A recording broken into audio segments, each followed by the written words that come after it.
Hello aspirants, कैसे हैं आप सब। आज के वीडियो में हम पढ़ेंगे विजन IAS मई मंथ करंट अफेयर्स की मैगजीन, जिसमें polity and governance section already मैं आपको पढ़ा चुकी हूं। आज हम स्टार्ट कर रहे हैं विद इंटरनेशनल रिलेशंस। अब आप यहां पे देख सकते हैं कि ये सारा इंडेक्स है, वर्ल्ड ट्रेड ऑर्गेनाइजेशन है, ADB India, news in shorts.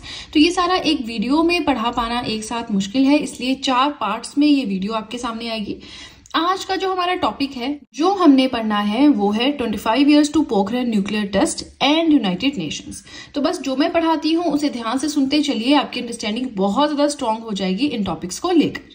International relations 2.1 25 years to Pokhran nuclear test. अब देखिए, जो पोखरण में न्यूक्लियर टेस्ट हुए थे उन्हें पूरे 25 साल हो गए हैं। अब देखिए, 25th एनिवर्सरी आती है, 50th एनिवर्सरी आती है, 75th एनिवर्सरी आती है किसी भी चीज की, तो वो एग्जामिनेशन पॉइंट ऑफ व्यू से बहुत इंपॉर्टेंट हो जाता है। ठीक है ना। नाउ 25 साल हुए हैं पोखरण न्यूक्लियर टेस्ट को, तो आपको ये चीज पता होनी चाहिए कि पोखरण में 2 न्यूक्लियर टेस्ट हुए थे। एक हुआ था 1974 में, एक हुआ था 1998 में। तो जो 1998 वाला न्यूक्लियर टेस्ट है, जो कि सेकेंड पोखरण न्यूक्लियर टेस्ट था, उसे होते हुए कंप्लीट 25 साल हो गए हैं। ठीक है, 11 मई 2023 को हुए हैं। तो ना अब देखिए, 25 इयर्स हुए हैं पोखरण टेस्ट को हुए हैं, तो इस न्यूक्लियर टेस्ट के बारे में पढ़ना, इंडिया की क्या न्यूक्लियर पॉलिसी है उसके बारे में पढ़ना हमारे लिए जरूरी हो जाता है। ठीक है, चलिए स्टार्ट करते हैं। आपको ये चीज समझ में आ गई कि हम ये टॉपिक न्यूज में क्यों था, हम इसे क्यों पढ़ रहे हैं। Now Pokhran 1 and Pokhran 2। तो देखिए, यहाँ पे थोड़ा आगे पीछे दिया है, पहले हम पोखरण 1 देखते हैं। तो पहला न्यूक्लियर टेस्ट इंडिया का 18 मई 1974 में हुआ था, पोखरण में हुआ था। ठीक है ना। अब इसका जो ऑपरेशन कोड था, जो ऑपरेशन को नाम दिया गया था, वो था operation smiling Buddha.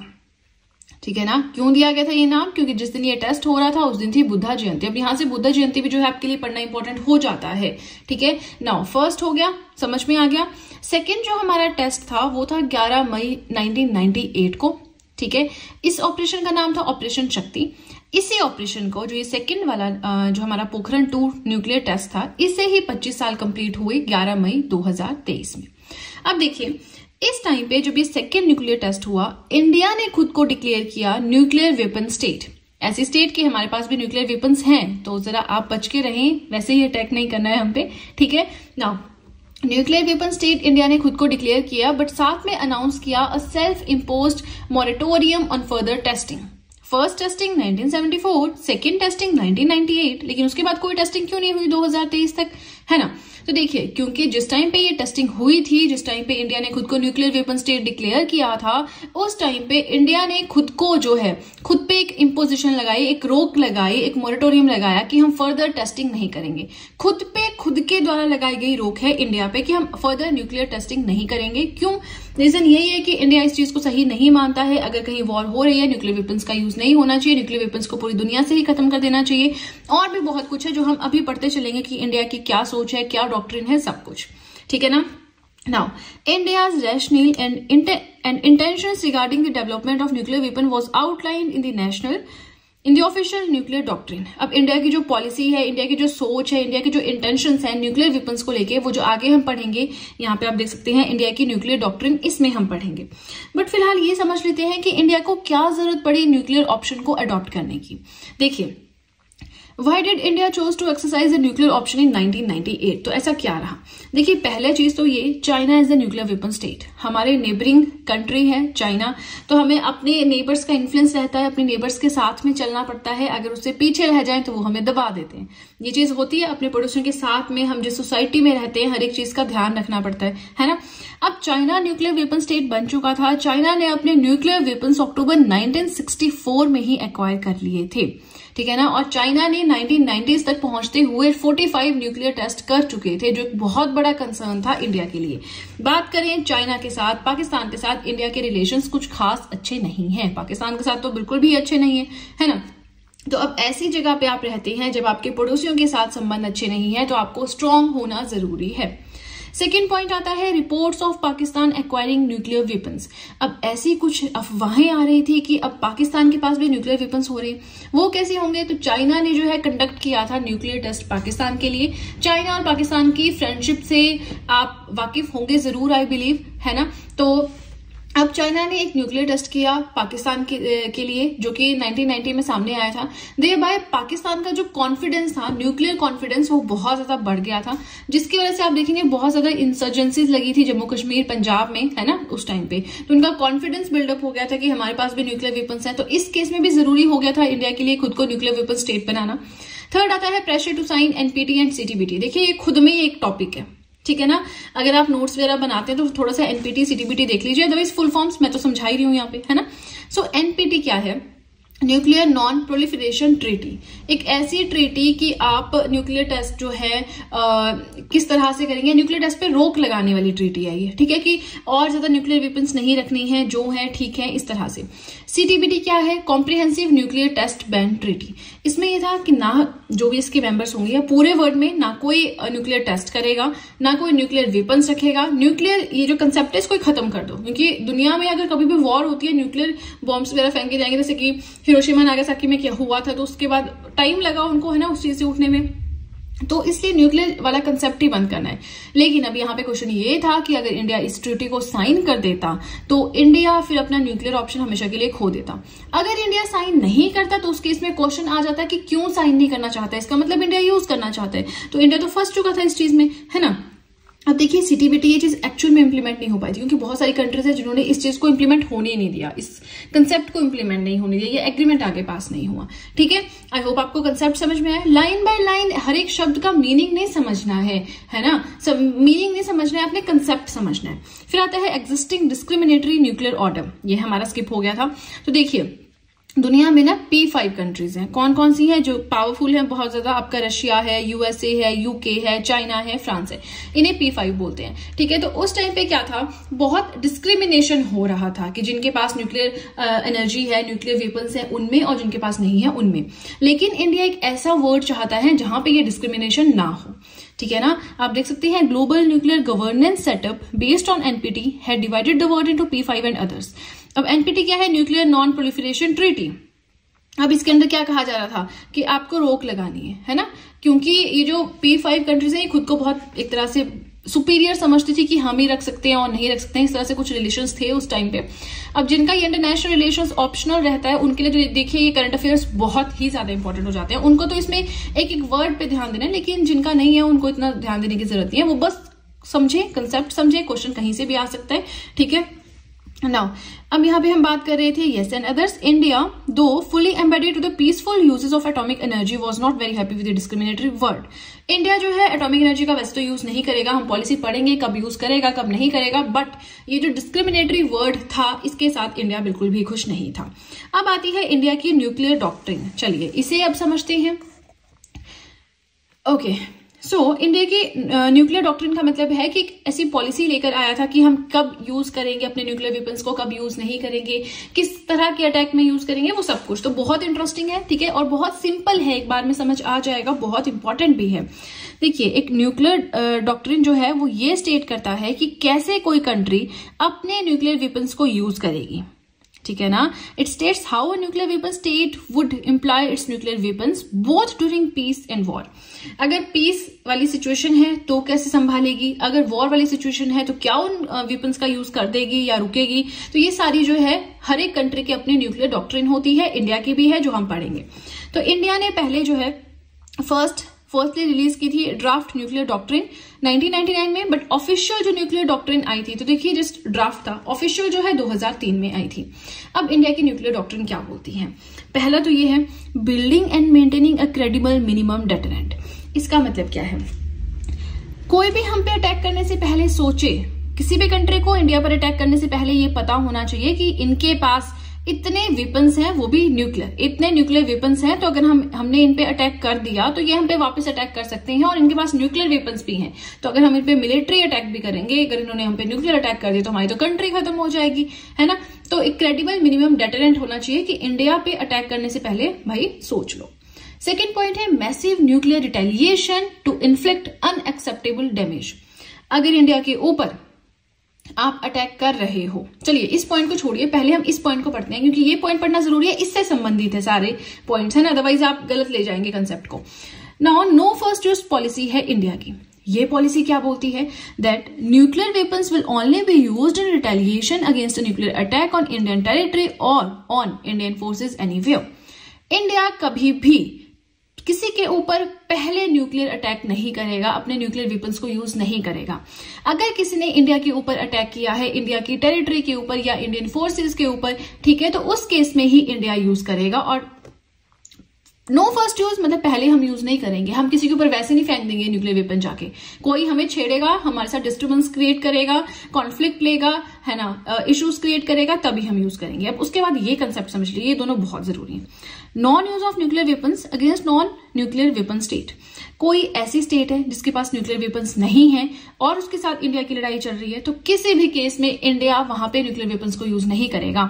India nuclear weapons का यूज उन्हीं कंट्रीज के साथ करेगा जिनके पास न्यूक्लियर वेपन्स हैं, और कभी भी पहले यूज नहीं करेगा। अब आते हैं इस पॉइंट पे, मैसिव न्यूक्लियर रिटेलिएशन में आपको पढ़ा रही थी, ठीक है, टू इन्फ्लिक्ट अनएक्सेप्टेबल डैमेज। अब किसी ने इंडिया के ऊपर अटैक किया है, ठीक है ना, तो उस केस में जो फिर इंडिया अटैक करेगा वो मैसिव होगा बदला लेने के लिए। अब यहाँ पे ना थोड़ा सा कॉन्ट्राडिक्टरी आ जाता है। पहले तो हम बोलते हैं कि हम यूज नहीं करेंगे सबसे पहले, है ना, लेकिन दूसरा हम ये बोलते हैं कि हम जब यूज करेंगे तो मैसिव रिटेलिएशन हो। बट किस केस में? ओनली इन दैट केस अगर कोई हम पे न्यूक्लियर अटैक करता है तभी, ठीक है ना। उसके बाद ये पॉइंट भी इंपॉर्टेंट है कि न्यूक्लियर अटैक करती है तो हमारे पास जो हॉट बटन है, जो पावर है कि हाँ जी न्यूक्लियर अटैक कर दो, नहीं न्यूक्लियर अटैक नहीं करना है, तो इस चीज को डिसाइड करने की जो पावर है वो मिलिट्री के पास नहीं है, आर्म्ड फोर्सेस के पास नहीं है, पॉलिटिकल लीडरशिप के पास है। और ये बहुत ही अच्छी बात है। देखिए, अगर कोई ऐसी कंट्री है जिसके जो कंट्रोल करने की पावर है न्यूक्लियर वेपन्स को, वो मिलिट्री के पास है, तो मिलिट्री को गुस्सा आ गया, हेड को गुस्सा आ गया, अच्छा हम पे अटैक किया, अब हम बताते हैं, और सीधे न्यूक्लियर वेपन से अटैक करें, तो वो चीज तो बहुत गलत है।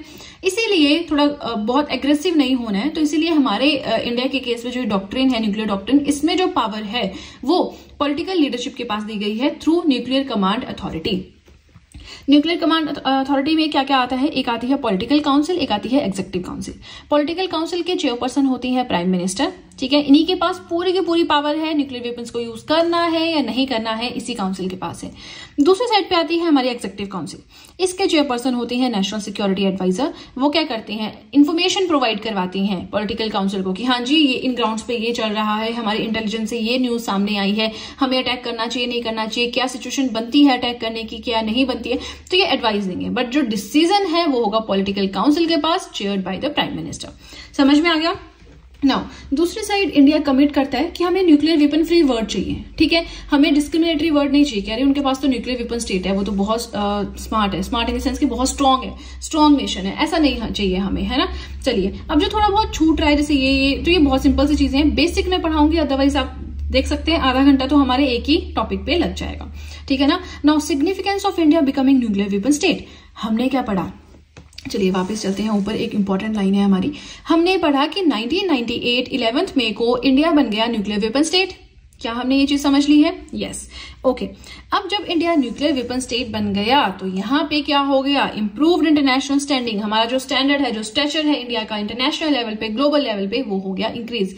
क्योंकि न्यूक्लियर वेपन स्टेट बनने के साथ में ही इंडिया बहुत सारे जो ऐसी ऑर्गेनाइजेशन थी, एग्रीमेंट्स थी, उनका भी एक मेंबर बन गया, ठीक है ना। इन डिटेल आप देख सकते हैं। Security situation along the border, अब हमें पता है हमारे नेबर्स कैसे हैं, कभी भी एग्रेसिव हो सकते हैं, कभी भी अटैक कर सकते हैं किसी को। देखिए पाकिस्तान का भरोसा तो बिल्कुल भी नहीं किया जा सकता है ना। साथ में हमारा पड़ता है चाइना, तो चाइना के साथ भी रिलेशंस कुछ अच्छे नहीं है, ऐसा नहीं है कि बहुत खराब है, बट फिर भी चाइना, अब दुश्मन का दुश्मन दोस्त होता है, तो वही चीज हो गई है यहाँ पे, वो दोनों दुश्मन हमारे दोस्त बन गए हैं, चाइना हमारा जो ये पाकिस्तान है नेबरिंग नेशन।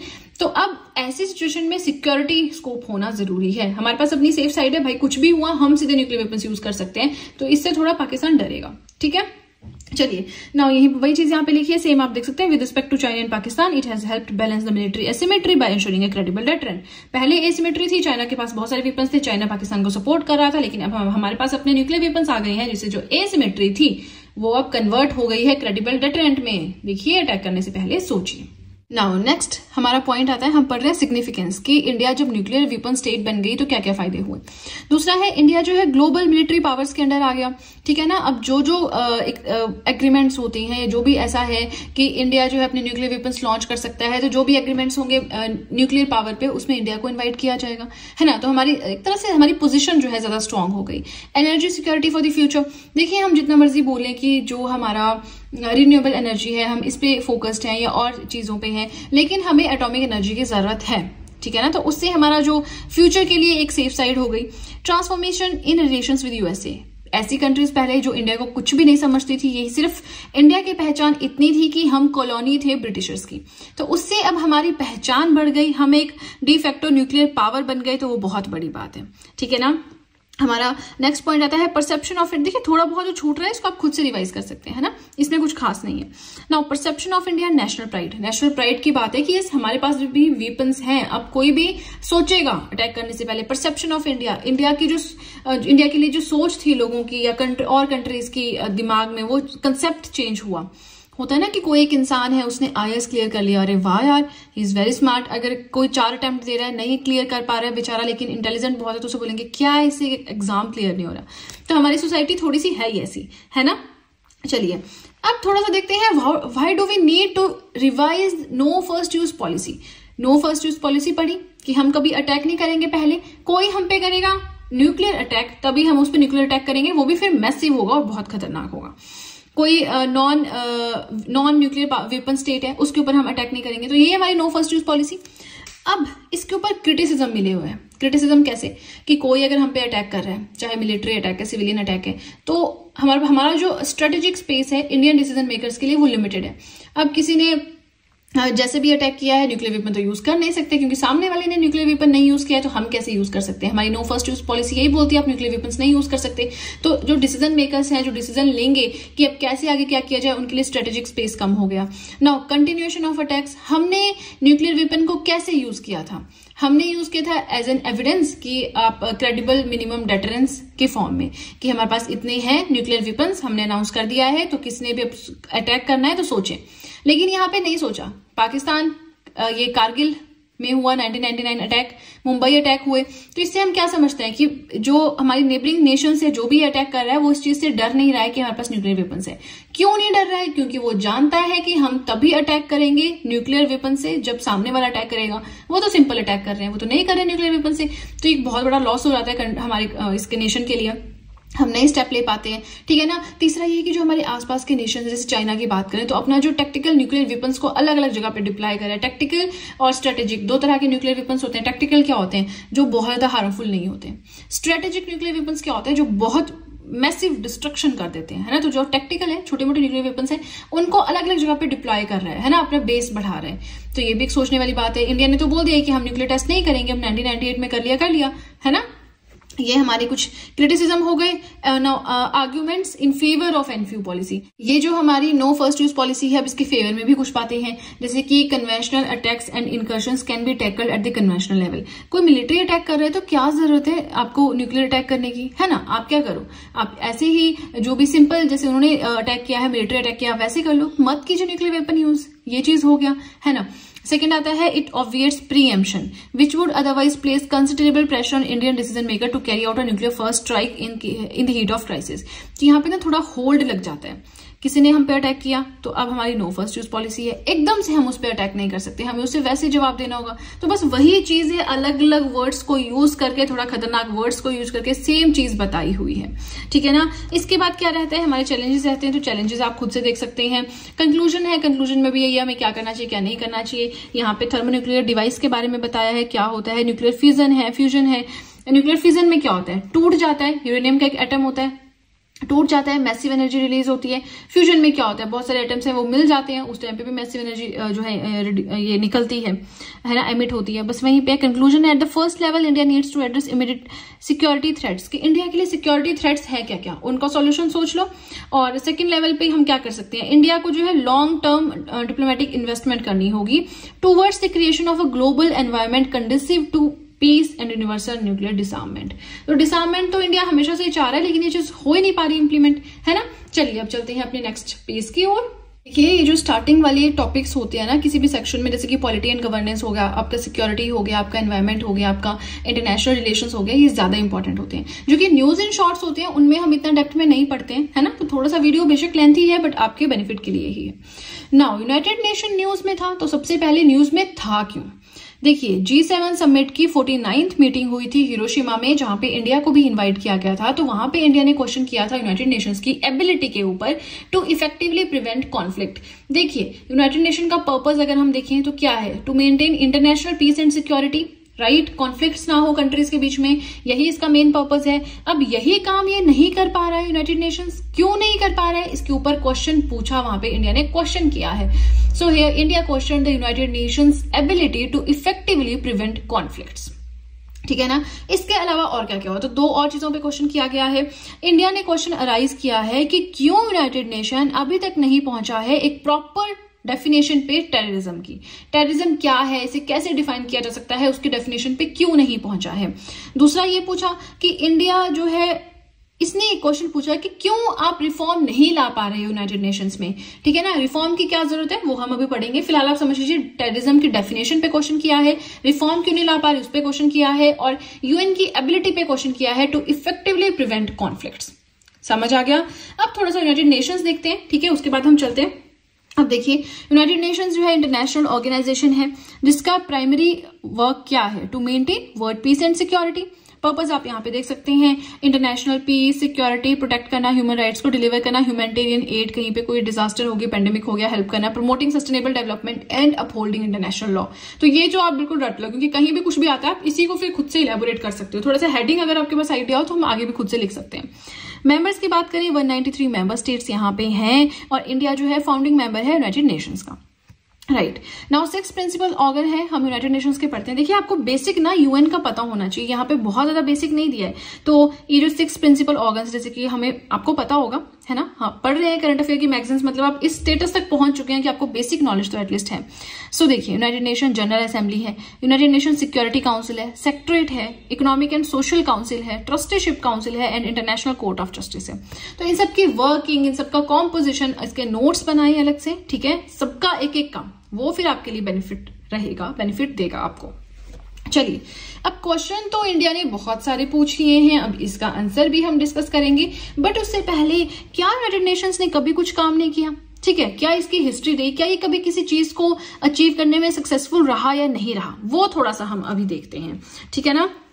चलिए, role played by United Nations historically, तो देखिए, मेंटेन करना है पीस एंड सिक्योरिटी, यही काम है ना इसका। तो बहुत सारी ऐसी कंट्रीज जहां पे कॉन्फ्लिक्ट अफेक्टेड रीजन्स आपको मिलेंगे, जहां पे कॉन्फ्लिक्ट्स होते रहते हैं, वहां पे बहुत सारे एग्रीमेंट साइन करवा के यूएन ने अपना रोल प्ले किया है। जैसे कि गुड फ्राइडे एग्रीमेंट है नॉर्दर्न आयरलैंड में, कॉम्प्रिहेंसिव पीस एग्रीमेंट है सूडान में, तो यहाँ पे भी इन्होंने किया है। इसके अलावा यूएन पीस कीपिंग मिशन जो है डिप्लॉय किए हैं अलग अलग जगह पे, ताकि पीस मेंटेन हो सके। तो हम ये नहीं बोल सकते कि यूएन ने कुछ नहीं किया है। सेकेंड आता है डीकोलोनाइजेशन एंड सेल्फ डिटर्मिनेशन। तो देखिए, 6 प्रिंसिपल ऑर्गन्स हैं, जिसमें से एक हमारा क्या है, यूनाइटेड नेशंस जनरल असेंबली। तो यूएनजीए ने अडॉप्ट किया था रिसेंटली यूएनजीए ने अडॉप्ट किया था एक declaration on granting of independence to colonial countries and peoples in 1960। So 1960 के दशक में एक डिक्लेरेशन अडॉप्ट किया था जिसके अंदर इंडिपेंडेंस प्रोवाइड करवाएंगे हर एक कंट्री को, जो भी कॉलोनीज बन के रखा है किसी और कंट्री की उनको। जैसे कि इंडिया कॉलोनी थी किसकी, ब्रिटिशर्स की। नाउ जिसकी वजह से बहुत सारी जो टेरिटरीज हैं वो कॉलोनियल रूल से सोवेरियन नेशन बनी है। ह्यूमन राइट्स किसी का वायलेट होता है तो उसके लिए इन्होंने universal declaration of human rights जो है ये इनिशिएटिव लिया है। इंटरनेशनल लेवल पे लॉ एंड ऑर्डर मेंटेन रखना है, रूल्स एंड रेगुलेशंस को मेंटेन करना है, उसके लिए काम करते हैं। सस्टेनेबल डेवलपमेंट गोल्स 2015 में यूएन ने अडॉप्ट किया था, 2030 एजेंडा फॉर एसडीजी, जिसमें 17 एसडीजीज थे। एफर्ट्स करने हैं ताकि फ्यूचर जनरेशन के लिए भी कुछ छोड़ें, ये अलग से टॉपिक है, इसको भी हम फिर कभी डिस्कस करेंगे। ह्यूमैनिटेरियन असिस्टेंस एंड रिलीफ, कहीं पे भी कुछ हो जाता है, सुनामी आ जाती है, लैंडस्लाइड या कोई बड़ी दुर्घटना हो जाती है, जैसे बहुत सारे लोग अफेक्ट होते हैं, तो उसके लिए अलग अलग, जैसे कि कहीं पे अकाल पड़ गया, भूखमरी हो गई, इस तरह से। तो वर्ल्ड फूड प्रोग्राम है, वर्ल्ड हेल्थ ऑर्गेनाइजेशन है, UN high commission for refugees है। तो इस तरह से काफी है जो यूएन ने काम किया है, हम ये नहीं बोल सकते कि यूएन कर नहीं रहे, ठीक है। अब जो इंडिया ने यहाँ पे क्वेश्चन पूछा है on the UN's ability to effectively prevent conflict, definition क्यों नहीं दे पा रहा है टेररिज्म की, रिफॉर्म क्यों नहीं ला पा रहा है यूनाइटेड नेशंस में, उसके आंसर्स भी हम पढ़ेंगे, ठीक है ना। सो पहले हम ये देखते हैं that why UN is not able to prevent the conflict and resolve them. जो भी कॉन्फ्लिक्ट्स हो रहे हैं, ठीक है ना। अब देखिए मेन कॉन्फ्लिक्ट तो रशिया और यूक्रेन का ले लें आप, है ना। इसके अलावा ये जो सऊदी अरेबियन नेशंस हैं वहां पे भी कुछ चल रखा है, जिसकी वजह से ऑयल प्राइसेस रिसेंटली बढ़ गए थे। तो अब क्यों नहीं यूनाइटेड नेशन जो है इन कॉन्फ्लिक्ट्स को सॉल्व कर पा रहा है? तो देखिए बहुत अच्छे से यहाँ पे एक्सप्लेन किया है, सुनते हैं। पहला है सिक्योरिटी काउंसिल के जो डायनामिक्स हैं उसकी वजह से। देखिए जो यूनाइटेड नेशन सिक्योरिटी काउंसिल है ना, ये सुप्रीम डिसीजन मेकिंग पावर है यूनाइटेड नेशंस के अंडर, ठीक है ना। पीस सिक्योरिटी मेंटेन करना इसका काम है। अब यहाँ पे दिक्कत क्या आती है कि इसके जो परमानेंट मेंबर्स हैं उनके पास है वीटो पावर्स। कौन है permanent members? UK, USA, China, France, Russia, इन्हें हम P5 कंट्रीज भी बोलते हैं। अब इनके पास वीटो पावर है, तो अगर वहां पे यूएन में कोई भी क्वेश्चन पूछा जाता है तो ये उसका आंसर अपने इंटरेस्ट के हिसाब से देते हैं, अपने मतलब के लिए अपनी वीटो पावर्स को ये यूज करते हैं, या तो अपने मतलब के लिए या अपने पार्टनर के इंटरेस्ट के लिए, ठीक है। फॉर इंस्टेंस चाइना, अगर देखिए कभी भी कोई बात होती है कि पाकिस्तान में टेररिज्म है, वहां पे टेररिस्ट की हमें डिटेल्स मिली हैं, उनको आप डेंजर लिस्ट में डालो या कुछ भी, तो उस टाइम पे चाइना जो है स्टैंड लेता है किसके लिए? पाकिस्तान के लिए, ठीक है ना। तो ये चीज थोड़ी सी यहाँ पे हो रही है कि अपने मतलब के लिए या अपने जो आपकी फ्रेंड नेशन है उसके लिए अगर आप कुछ कर रहे हैं तो ये चीज यहाँ पे गलत हो रही है ना, क्योंकि P5 का सारा जोर है यहाँ पे, दबका यहाँ पे, है ना। सेकेंड पॉइंट अगर हम देखें, लिमिटेड एनफोर्समेंट मैकेनिज्म।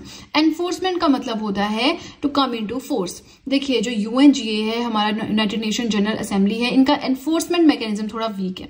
कैसे वीक है? अब देखिए जो यूनाइटेड नेशंस है इनके पास कोई अपने रिसोर्सेज नहीं है, इनके पास फंड जनरेट करने का कोई सोर्स नहीं है, इनके पास अपनी सेना नहीं है। तो अब ये डिपेंडेंट है अपने मेंबर स्टेट्स पे। कोई कंट्री होगी वो इनको ट्रूप्स दे देगी, पैसा नहीं दे सकती। कोई कंट्री है बहुत पैसा है जी, हम अपनी सेना नहीं देंगे, अपनी आर्मी नहीं देंगे, हम पैसा दे देते हैं जी।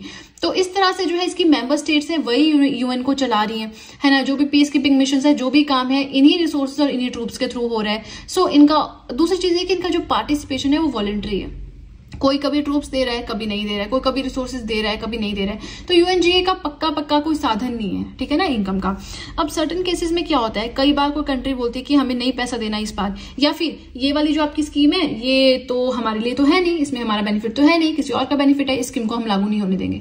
तो अगर कोई ऐसा बोल दे तो वो चीज लागू नहीं हो पाती है, ठीक है ना। उसके बाद है सोवेरेनिटी एंड नेशनल इंटरेस्ट। कोई कंट्री अगर पैसा दे रही है तो वो चाहेगी कि हमारे इंटरेस्ट, हमारा मतलब इससे पूरा हो, है ना। हम सोवेरियन नेशन है, तो वही सब चीजें यहाँ पे आती हैं। Complexity and divisions. अब देखिए बहुत सारे स्टेक होल्डर्स हैं जो यूएन में हैं, तो सबके अपने अपने इंटरेस्ट हैं। अब यूनाइटेड नेशंस कोई भी डिसीजन देगा तो वो सभी के लिए सॉल्यूशन तो नहीं प्रूव हो सकते। मेरी जो प्रॉब्लम है वो कुछ और है एज अ इंडियन, कोई अमेरिकन है उसकी प्रॉब्लम कुछ और है, कोई सूडान में रहता है उसकी प्रॉब्लम कुछ और है, कोई इजिप्ट में रहता है उसकी प्रॉब्लम कुछ और है। तो एक यूनिवर्सल लेवल पे जब उनको आंसर देना है तो वो हर एक पर्सन को नहीं कवर कर सकते हैं, हर एक एस्पेक्ट, जैसे कि हर एक इशू का कोई पॉलिटिकल एस्पेक्ट है, सोशल एस्पेक्ट अलग है, रिलीजियस एस्पेक्ट अलग है, तो वो हर एक चीज को कवर नहीं कर सकते। तो यहाँ पे उनको थोड़ा सा बायस्ड होके जो उनके स्पॉन्सर हम बोलते हैं ना मेन तरह से, उनके फेवर में रहना पड़ता है। ये भी एक बड़ी दिक्कत हो जाती है। लैक ऑफ फाइनेंशियल रिसोर्सेज, ये तो मैंने पहले ही पढ़ा दिया। अब इनकी अपनी कैपेसिटी तो है नहीं जहां से फंड्स जनरेट कर सके। इनिशिएटिव्स होते हैं, इनकी स्पोर्ट्स स्कीम्स होती हैं, तो उसके लिए इनको खुद से ही जो है पैसा मिलता है, जो उसकी मेंबर स्टेट्स हैं वो देती हैं, ठीक है ना। अब यहाँ पे अगर हम बात करें role of India in resolving global conflict, तो ये आप खुद से भी देख सकते हैं इंडिया का क्या रोल रहा ग्लोबल लेवल पे कॉन्फ्लिक्ट्स को रिजॉल्व करने का। देखिए इंडिया की पॉलिसी है कि आप मेडिएशन करो, डिप्लोमेसी करो, बीच में जैसे कि दो कंट्रीज के बीच में कॉन्फ्लिक्ट है तो आप बीच में जाओ, उनके बीच में थोड़ा सा रिलेशन ठीक करो। नॉन अलाइंड मूवमेंट, तो ये इंडिया इसका फाउंडिंग मेंबर रह चुका है। यहाँ पे ये मेन प्रिंसिपल्स पे जो वर्क करता है वो है sovereignty, self determination and non interference, ठीक है ना। डेवलपमेंट कॉर्पोरेशन है आपका, ये जो काउंटर टेररिज्म एफर्ट्स है, टेररिज्म को दूर करने के लिए तो इंडिया बहुत काम कर रहा है। पीस कीपिंग ऑपरेशंस में इंडिया वर्क कर रहा है। तो ये सब चीजें हैं, आप इन डिटेल देख सकते हैं, है ना। जो प्रीवियस पार्ट था वो मैंने बहुत अच्छे से आपको समझा दिया कि दिक्कत कहाँ आ रही है, न्यूज में क्यों था। अब अगर हम नेक्स्ट चलें तो हम पढ़ेंगे how UN can be more effective.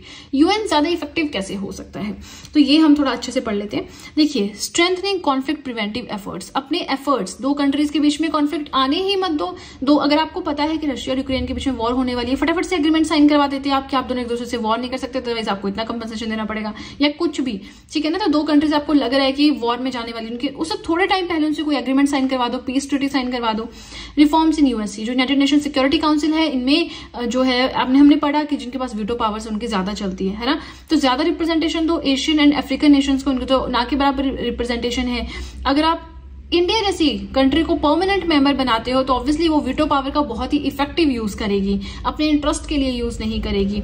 Improving peace keeping operations, अपने जो पीस कीपिंग ऑपरेशंस हैं आप ये जानने की कोशिश करो कि एक्चुअल में ग्राउंड लेवल पे हो क्या रहा है ना। चलिए, enhancing cooperation with regional organisations. Regional organisation का होता है किसी पर्टिकुलर एरिया से रिलेटेड जो ऑर्गेनाइजेशन, जैसे अफ्रीकन यूनियन है, अफ्रीका से रिलेटेड है, यूरोपियन यूनियन है, यूरोप से रिलेटेड है, एसोसिएशन जैसे आसियान है हमारा, है ना, ये साउथ ईस्ट नेशन से रिलेटेड है। तो क्या करना है, अफ्रीकन यूनियन से बात कीजिए कि आपके कॉन्टिनेंट में क्या क्या इश्यूज है, उन्हें एड्रेस कीजिए। इस तरह से पर्टिकुलरली रीजनल ऑर्गेनाइजेशन से बात करें। Addressing root causes of conflict, ये कॉन्फ्लिक्ट हो क्यों रहा है उसका मेन रीजन जानने की कोशिश करें। पॉवर्टी है, इनइक्वालिटी है, गवर्नेंस इश्यूज है, ह्यूमन राइट वायलेशंस है। फिर आते हैं मोबिलाइजिंग सफिशिएंट रिसोर्सेज। अब देखिए, रिसोर्सेज के लिए काम करना पड़ेगा, मेंबर स्टेट्स को डिफाइन करना होगा कि हाँ, हम इतना पैसा जो है इतनी कमिटमेंट करते हैं या इतने ट्रूप्स की कमिटमेंट करते हैं, ठीक है ना। तो कंक्लूजन में बात करें तो यूएन जो एक बहुत बड़ी मल्टीलेटरल ऑर्गेनाइजेशन है, it has enough capability to prevent and resolve the conflicts around the world. पूरी दुनिया में कॉन्फ्लिक्ट्स को चाहे तो ये रोक सकती है, ठीक है ना, लेकिन इसको प्रोएक्टिव वे में काम करना पड़ेगा। जहां पे होने वाली है वॉर, फटाफट से गए एग्रीमेंट साइन करा दिया, ऐसा कुछ अच्छा सोच सकते हैं। अब जो रिफॉर्म्स है यूएन में, इनको बहुत जरूरत है इस टाइम पे लाने की, तभी जो है चीजें और इफेक्टिव वे में वर्क कर पाएंगी। अब देखिए 2.3 आता है हमारा वर्ल्ड ट्रेड ऑर्गेनाइजेशन। यस, हमें आज तो नहीं पढ़ना है, नेक्स्ट वीडियो में यानी नेक्स्ट पार्ट में हम 2.3 एंड 2.4 एक साथ में पढ़ेंगे, ठीक है ना। चलिए, वीडियो पसंद आए तो लाइक जरूर कीजिएगा। कोई भी डाउट है आपको किसी भी टॉपिक से रिलेटेड जो मैंने आज पढ़ाया, आपका 25 years to nuclear Pokhran test है, या फिर हमने जो ये पढ़ा यूएन पढ़ा, इसमें कोई डाउट है मुझे कमेंट सेक्शन में बताएं, मैं जरूर उसे एड्रेस करूंगी। और इसी की तरह हम पूरे विजन आईएएस मई मंथ की जो ये हमारी मैगजीन है इसे कवर करेंगे। कोशिश कर रही हूँ जल्दी जल्दी पढ़ाऊं ताकि फिर हम जून मंथ की भी कवर कर लें, ठीक है ना। चलिए, आज के लिए इतना ही। आई होप मैंने जो पढ़ाया आपको समझ में आया है, आपको वीडियो अच्छी लगी है, और अगर वीडियो अच्छी लगी है तब तो बहुत ही ज्यादा अच्छे से पता है कि क्या करना है। जल्दी से कर दीजिए चैनल को सब्सक्राइब, बेल आइकन को कीजिए प्रेस, सो दैट मैं जैसे कोई वीडियो अपलोड करूं सबसे पहले नोटिफिकेशन आपके पास पहुंचे। प्लस अपने फ्रेंड्स के साथ चैनल का लिंक जरूर शेयर करें, सो दैट मेरे कंसेप्ट समझाने का उनको भी कुछ फायदा हो सके। तो चलिए फ्रेंड्स, आज के लिए इतना ही। अब हम मिलेंगे नेक्स्ट वीडियो में। So that's it and see you soon.